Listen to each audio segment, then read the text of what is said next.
Hey guys, I'm Megan Barker. Welcome to Jammin' and Jammies. We are sitting down with some of our favorite music creators and industry leaders. We're going to find out how they got where they are and get some valuable insights into the music world. You can watch the interviews online or tune into the podcast. Just check out jamminandjammies.com for all the details. Today, we're sitting down with my friend John Marks. You may remember John from being the head of country music at Spotify for many years. He's now co-owner of Jammie Entertainment, a full service management and production company in Nashville. We have so many questions, so let's welcome him. John, how you doing? It is good to be here and good to see your smiling face again. And yeah, I'm in my version of jammies, I guess. It's my sweat clothes, and it's I love them. I've become so attached to them Yes. that I dread going outside and having to wear regular clothes again. I'm still getting used to that. And with Jammin' and Jammies, you don't have to. You can See, just, that's what I'm talking about. I you're love welcome. it. Well, we have so much I want to talk to you about. I really appreciate you being here today. Will you just My start at the pleasure. beginning and just tell everyone where you're from and were you always into music? I am from Middletown, Ohio, which is about 5 hours north of here, right in between Cincinnati and Dayton, Ohio, in the southwest corner of Ohio. And born and raised, and much of my life was spent there till my wanderlust teen and later years, and grew up, had fun, good childhood, all that stuff, and I love, I think the best way to describe it is the love of music has always been residing inside me. I Yeah. didn't grow up with a musical family. We weren't strumming the banjos and guitars on the porch, any of that stuff. But for whatever reason, I always kind of had it in me with music, and what really sucked me into music, and I wouldn't call the music business because I was so young when this moment occurred, but told me that music is going to have something to do with my life, if nothing else, just being a fan. But Yeah. it was when I was a younger person, going to the YMCA on the weekends to swim and run about and expend energy so mom and dad could have a break. And all of us were in the gym and just running about, shooting baskets, whatever we were doing at the time. And there was a jukebox in there, and all of a sudden, I heard this drum beat, and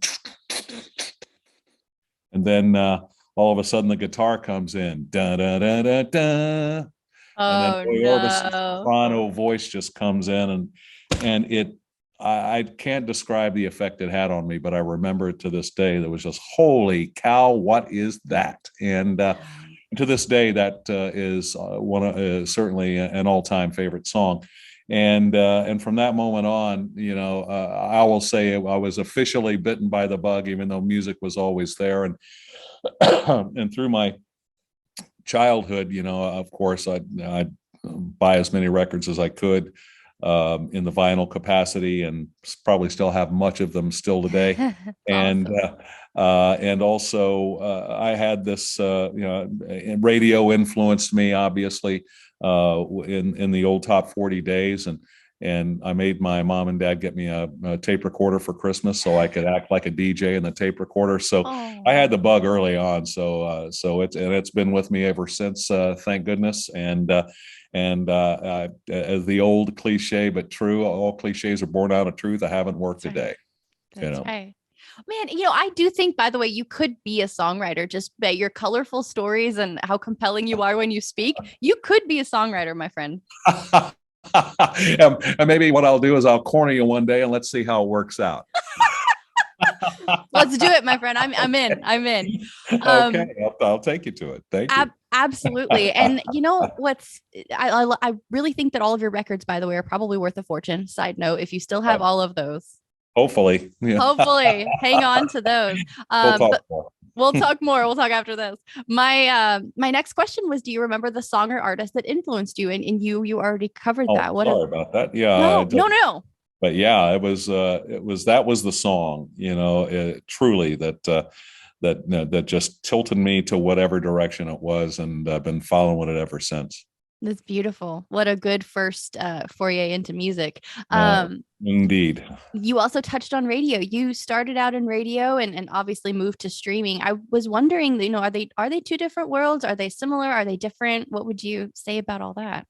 I would have said not that long ago that they're two similar worlds, but I think there are some convergences that are occurring between streaming and radio. I think radio has deservedly given up its mantle as a discovery element in music. Many people will argue that statement. I'm sure you and I will hear Yeah. about it, but I think that they're more of an element of catalog reinforcement these days, which is an essential ingredient. Interesting. I'm not belittling radio. Radio's been very good to me. I was in radio all my life Yeah. and loved it and miss it to this day.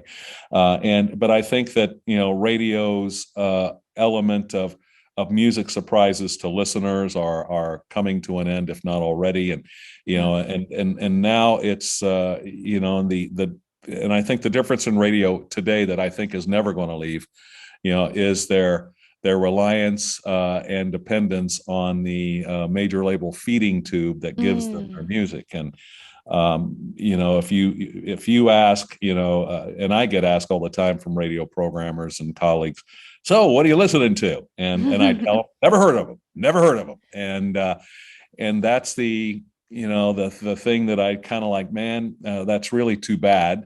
But I Yeah. understand at the same time where that back and forth feeding tube goes, Sure.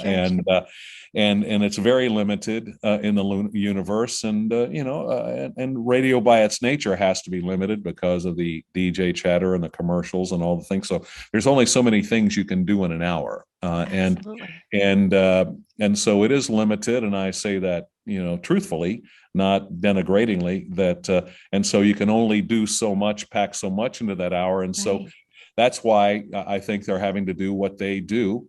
And moving on to the streaming area, plus the release cycles are entirely different. I mean, it takes a year Yeah. to crawl up the radio charts for a Right. song, about half that if you're lucky. Mhm. And in a on-demand world where you want something now, taking a year to crawl up the charts for a song is absolutely ludicrous, in my Right. opinion. And I think everybody, even to a whisper, and don't tell anybody I told you this, would agree. But nonetheless, this thing persists, and why that is, I don't know, because it doesn't take anyone a year to figure out if they like a song or Right. not. Instant. It It's takes instant. me, a little less than that, and so why is this system perpetuating itself and continue? And that's just a question I leave out into the universe, because I ask it all the time with no answer. And that continues. And I think in the Spotify world, I think that in digital, and I shouldn't say Spotify, I don't speak for Spotify, but in the digital world, it's kind of an automatic. Yes. Yeah, considering my alma mater, but with all of that, the digital universe allows you to release however you want to release and for Yeah. when, and don't have to pay attention to charts. You look at other factors, notwithstanding editorial and playlisting, but just as an artist, you can do whatever you want in that platform, and Right. whatever pleases you, whatever results you're getting, Yeah. and that's a very good thing. But I think that as the streaming platforms expand and grow, I think the major labels and the major distributors are working to assert, again, Yeah. more. I don't know how to quite say it without sounding uncomplimentary. I'll just say assert more influence over the Mm. amount of real estate that they occupy, and I think that's I won't call it a problem. I just say that that's a reality that independent artists need to figure a way to work around. Yeah. And so in that regard, I think it's becoming a little more similar. But but I think also it's not lost for an independent artist like it is at radio, where nobody really Yeah. is interested or knows. Oh, there are independent artists out there, really? Oh my God! Who And knew? and so I think that's a unique advantage still with independent artists, that you can get a leg up if you work at it properly. That you're so that was so like artfully articulate. You're very good. You're a wordsmith. I love it. There's so much to unpack there. This is so great. I'm so happy you're here. I Thank guess you. I would ask you, maybe what are some of the mistakes that you see new artists make releasing music on the digital formats? I think the thing I see still every day, which continues to somewhat confound me, especially in new and developing artists who I'm just meeting, who either don't have any releasing done yet or are just getting started or whatever. And I have the honor and pleasure to meet a lot of people and hear a lot of music, and even in the younger sector of the artist developing world in Nashville, is the cultural embeddedness of the need for a number one song at radio, and to get a major label deal. And there is not a thing wrong with that. I'm just saying that right now, but the even in the younger folks who probably have more of a line on the digital world and how it works probably better than me, are still kind of inclining to that label, Yeah. radio tour, song out, get on a tour with the three initial booking agencies, and that is a way. I'm not saying that's not a way. That is not the only way, but everybody more often than not, I still hear about that, and I want to sell stadiums, I want to have a number one, and I said, that's great, awesome, Yeah. way to go. Why don't you start with first making a living at your music? you Yeah. know and when you start making a living at your music, which is difficult enough in the Yeah. beginning stages, after you start making a living, then you can start looking at some of these other areas, because making a living is probably the hardest piece of the puzzle. Yeah. And so if you can do that, then you can start looking at those other ancillary additions to the career, which is not crazy. I'm not saying you're crazy for thinking about it or No. wanting it, but I think priorities, kind of get misplaced just because of the nature of that cultural embeddedness of needing those things. Yeah. And I think that the thing I try to tell people is it's the marketplace and the areas for independent artists are exponentially larger than they've ever been, and Yeah. the opportunities are have never been greater. And I think they're going to get better as time moves along. And so why not start that way? Yeah, That's inspiring. and That's then work. exciting. No, I fully believe it. I really do, and that's something I think that's what I at least wise words of encouragement that I can offer from my heart to people who are trying to figure out how to make their Yeah. way in this business, because it's not easy, No. and that's very You're very a kind. true optimist too. I've always loved that about you. Oh, thank you very much. I try to be. Thank you. Thank you. Well, I don't think we have a choice. We have to be if we're going to do this crazy thing that we're doing. You have to Um, believe in yourself, and have to. absolutely, and you have to have confidence in yourself, even though there are ups and downs. It's going to be inevitable. Absolutely right. Okay. Okay, so a little while ago, you mentioned that program directors ask you what you're listening to, and you kind of rattled off some names. How do we get on that list? How do you find new music? How do we find new artists if we're John Marks? I look everywhere. I go Yeah. to obviously showcases now that they're starting to get back into business, and I just try to make myself as readily available as I possibly can. I get to just in my casual comings and goings, I get to meet a lot of people, and some word of mouth, I presume. I don't do a lot of marketing, any marketing. Actually, it's like, but I can say that I'm willing to talk to and listen to anyone who wishes to. And you can reach me. It's very simple. info@johnmarks.me. That's the simplest way to reach me. And when I'm out and around, I'm easy to spot. Just come up and say hello. And if I'd love to get to know you. And I think that, and in terms of qualitative elements of music, I really do believe this, that, it doesn't matter. I could find an audience singing if I wanted to, Yeah.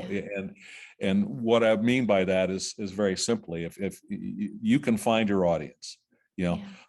you can do that, and gradations of talent or intelligence or songwriting ability, all these things are, of course, it's ingredients that are required.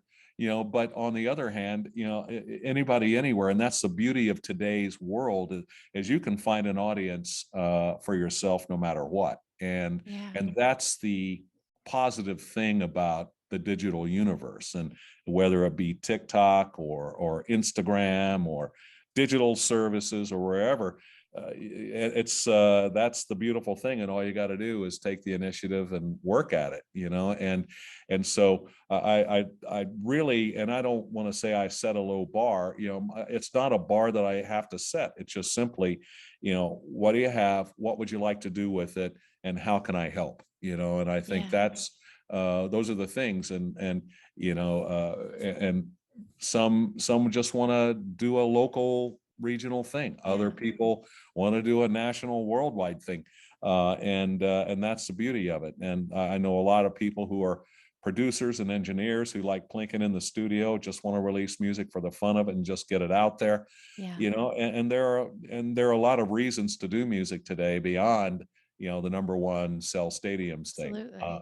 And so, and everybody's kind of developing their own likes and dislikes, or wants and not wants in those areas. And some people don't want to tour. Yeah. Other people just want to stay in the studio and plink around. That's cool. And you can release for any occasion and sundry reason that you wish. And I try to help people with all of that.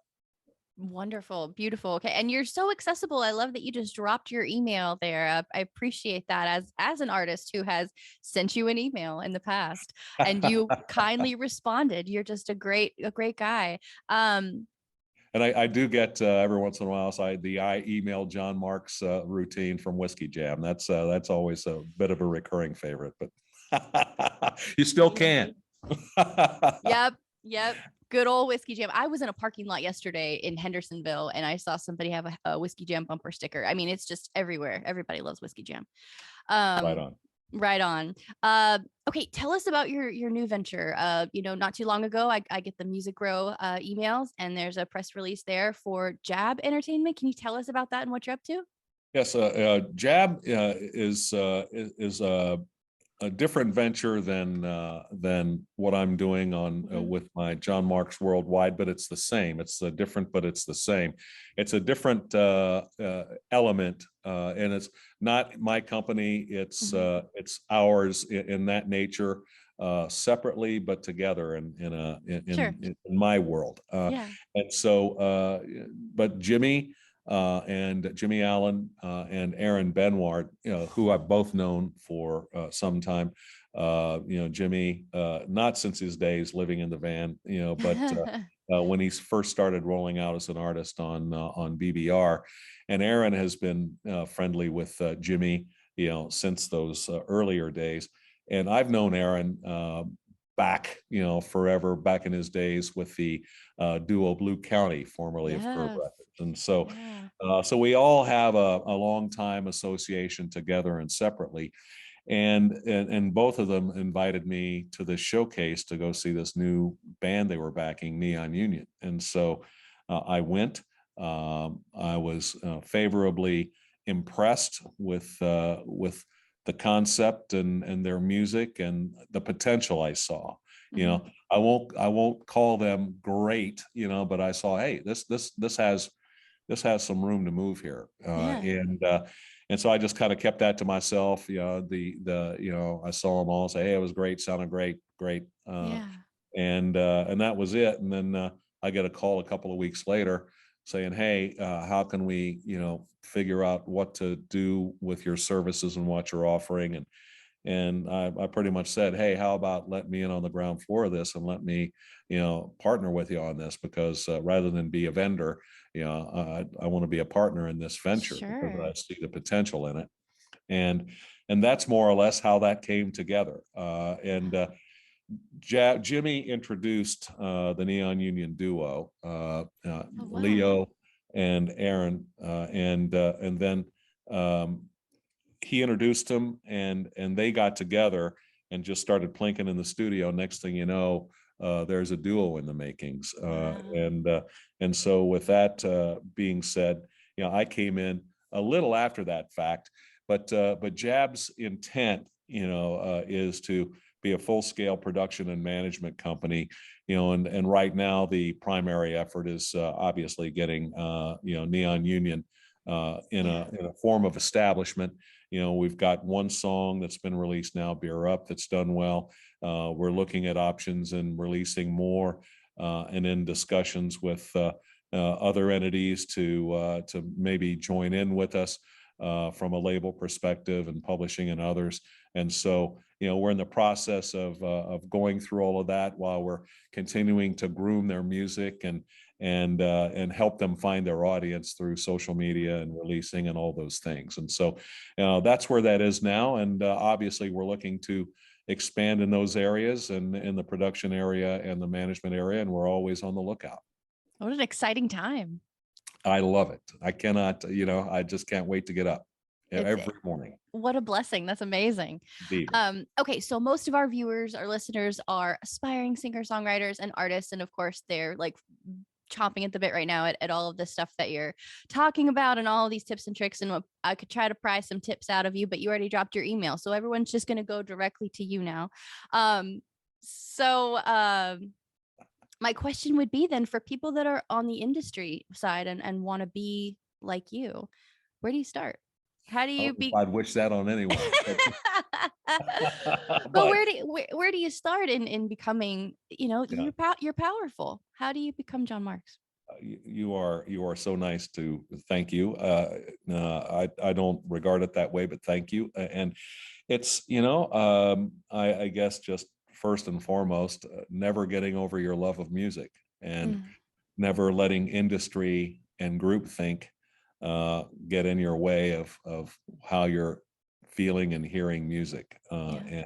and seeing it. I think that that's first and foremost, and I think that you know I'm not well. I can tell you I'm not here by my design. There's another design perhaps in play that, but certainly not mine. I've just been very fortunate and lucky to be to be in any number of forms of media over time, and who knows what's going to be next. It's I'm equally mystified and wondering on where next steps are. But I think just loving music is the first and foremost thing, and getting yourself involved in whatever way you're able to. Yeah.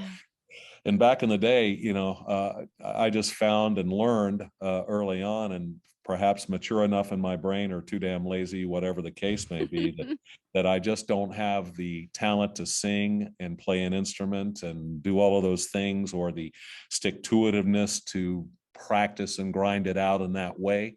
Yeah. And I learned that early on, but I had to answer the music call from some direction, Yeah. and that's the form that it took me in the radio, satellite streaming area, and now in working and developing artists, and again, and each one has been an element that I've loved, that I've learned from, and taken Yeah. to the next and taken to the next. And it's it's whatever that grand design is, it wasn't mine. And I'm loving where I am, the steps that I took to get here, even though I can't take credit for it. And I think that it's just fun. Just love your music, and you'll find your way with it in whatever way you want. And it's like, I've had goals and objectives, but all my goals and objectives have never been met. It's just simply I get drawn into other areas. But it's good to have goals and objectives. That way, if you have a plan, you can divert from your plan. And I've done more diverting than anything else. And I think you just have to be ready for that. You have to be ready for not plan Bs, but say, okay, well, here's my plan. Well, over here is okay, Curveballs. left, exactly. And it's and I think that's the best way. And thank you for that high compliment you're paying me. I'm not feeling worthy of it, but I think just follow your love and your music, and solutions will present themselves if you're working properly and with the intent of your heart. I love it. It's artist development. It's motivational speaking. It's everything. John Marks Worldwide. There's your slogan. Thank you. Well, I should have okay. dressed up for this, gotten out of my den. Next time we'll do like tuxedos and ball gowns. That'd be great. Okay, you're on. Okay, so talking about how inspirational you are and all the great advice that you give everyone all the time, you inspired me. I saw you speak online a while back, and you said something about not being too precious with your releases, and it's just so important to get your music out there. And I was wondering if you remember this, if this is something you say a lot, and if you could just reiterate, because I just butchered it. No, you said it just fine. Thank you. I think that it's the case, and there was I was at a breakfast meeting the other day, and the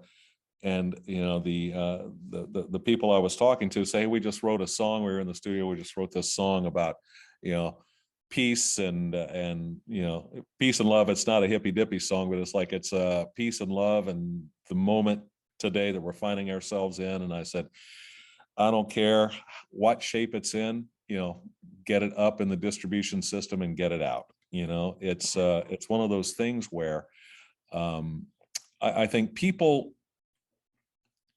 and there's nothing wrong with striving for perfection. So, Sure. But it's like the thing is like in a zone like we are today, if you got one song a year that you're able to get out, damn sure be it right, make it right, I should say. And I think that, but if you're in a zone of streaming and social media releasing, it's an entirely different environment. Right.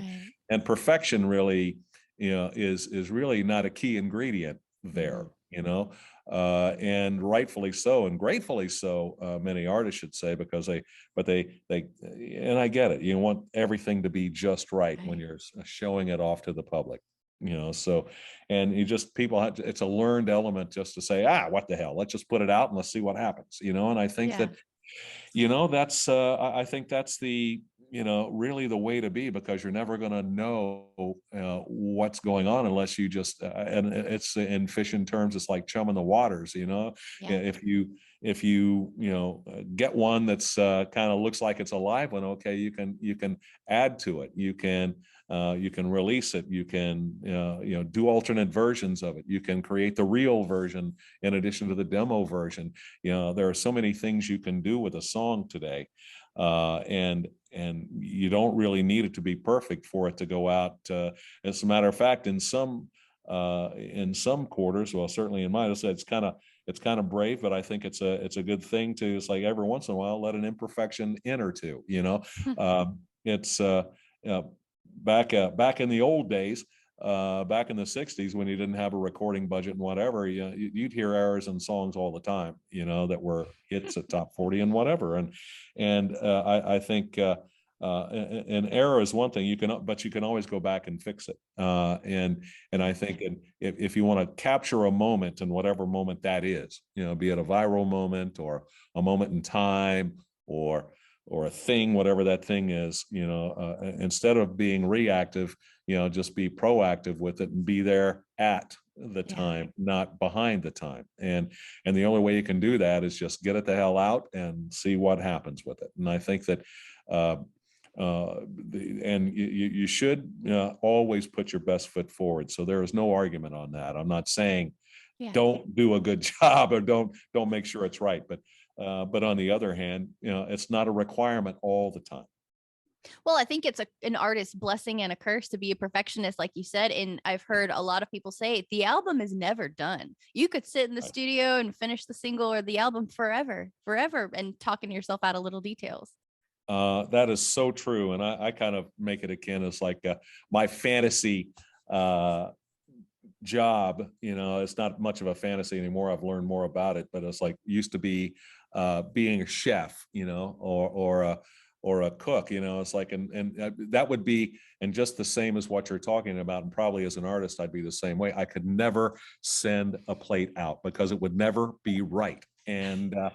and I suffer that myself in my own way. So, and Sure. I'm kind of having to listen to myself say that too. So, that's why I reinforce it so much. But I think that it is. It's like, and as in the chef parlance, if it's not that good, you can always send it back. And there's you can retract it, and it's not consigned to history if you don't want it to be. But I don't. I think there's nothing wrong with that. And I think having some of those imperfections and demos and things that you released are, to your core fans are of a high degree of interest. They want to know everything, and as your fan base grows, there will be a higher degree of interest in those little oddities that you've released over time.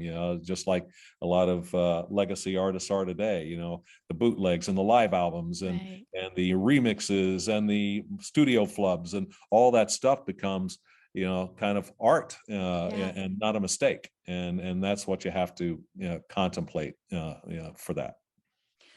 It's like a novelty. Yeah, I live for those things, like the bloopers on the TV shows that we love. That's right. Yeah, Absolutely. I love Yeah. it. Beautiful insight. Okay, so I have to ask. I hope you don't mind, but let's say that some of these people that are listening shoot you an email with basically their one sheet. What they've done, who they are, their music. How important are streaming numbers to you? They're not that important to me, Okay. but they're important to the rest of the world at large.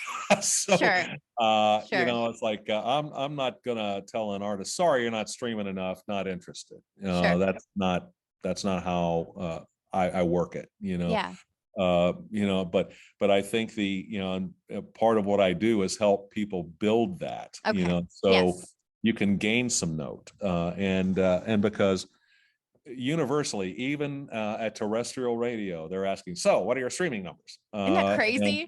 So and crazy. so and the social media numbers. And so Right. when you have that, and that's the first thing they ask right out of the box. Right. And so when that's the first thing they act out of the box, you know what you got to do. Yeah. Bolster your social media numbers and your streaming numbers.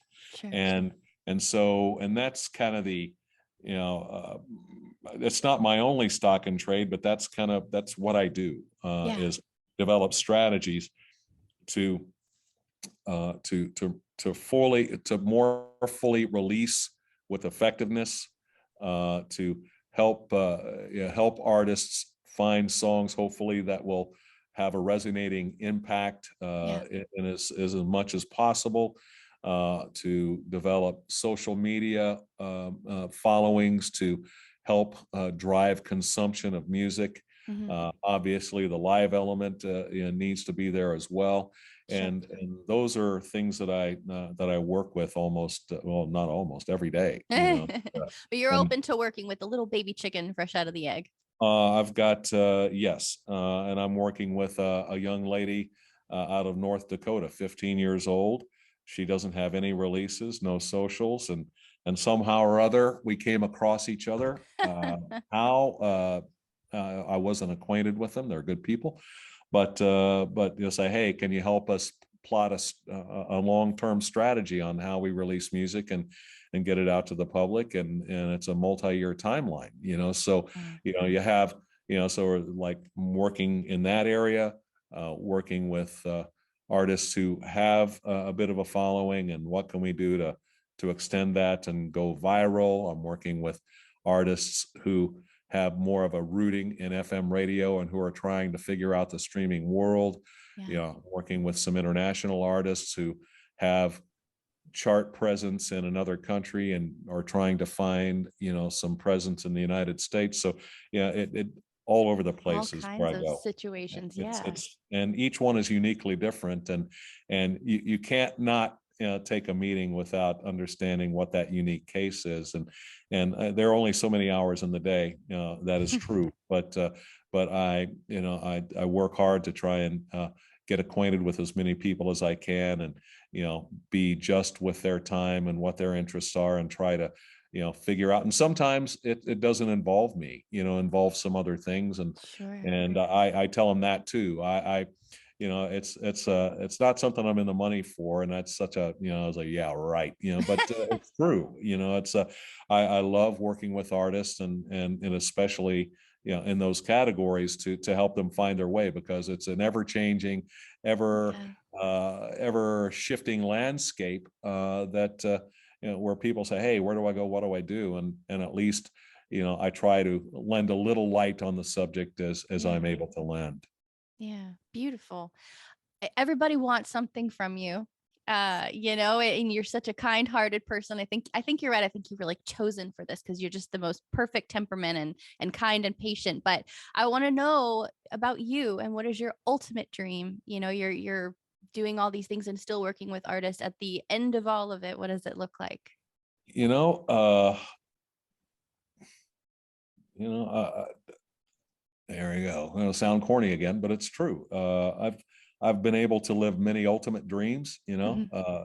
Radio, Sirius XM was, Spotify was, and this is. And I guess the ultimate dream is kind of what I'm living right now. And I kind of look at Yeah. it that way. And what the where the next ultimate dream may lie is something yet to be uncovered, I suppose. Yeah.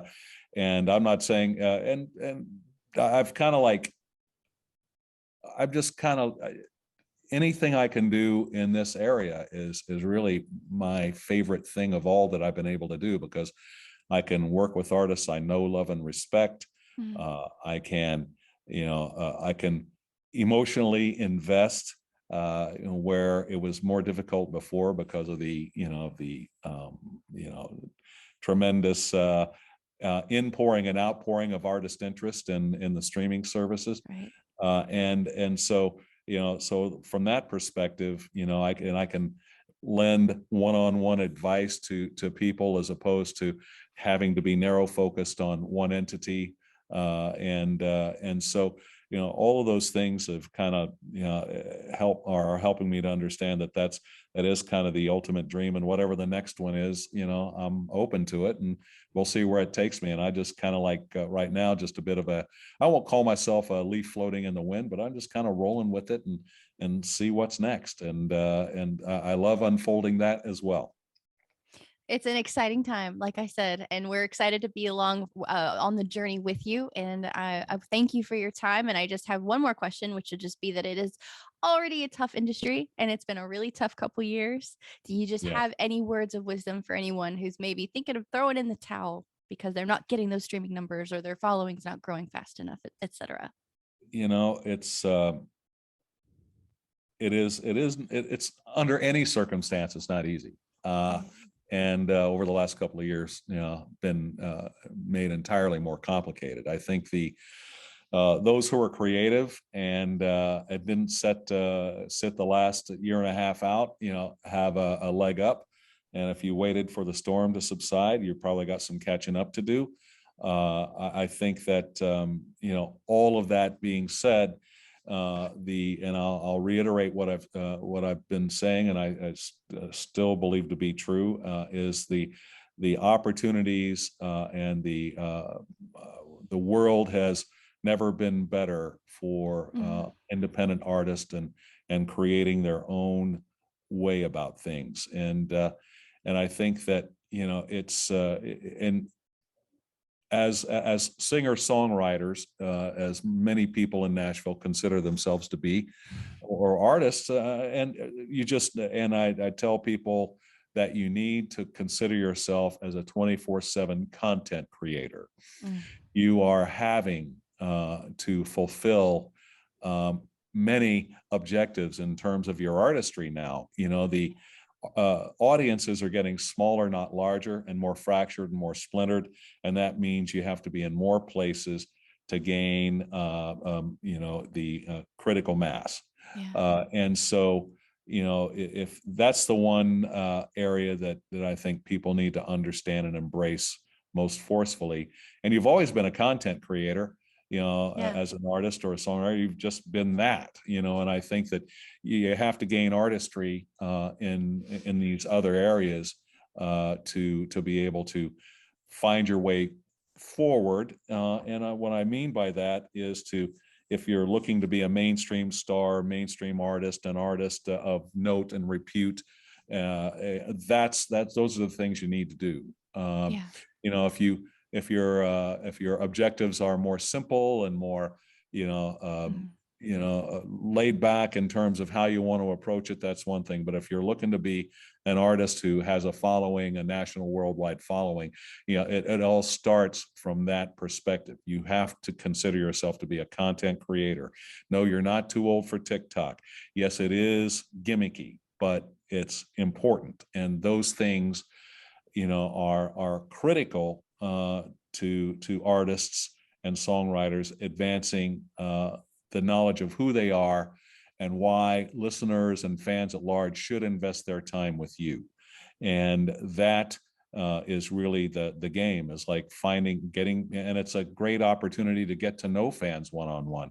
You can reach them one-on-one on social media where you couldn't in radio and all of that. But radio offered that mass audience, and you could just grab it and run and fly it and go. But those things I won't say that they're gone, but the opportunities are much more limited in those regards right now.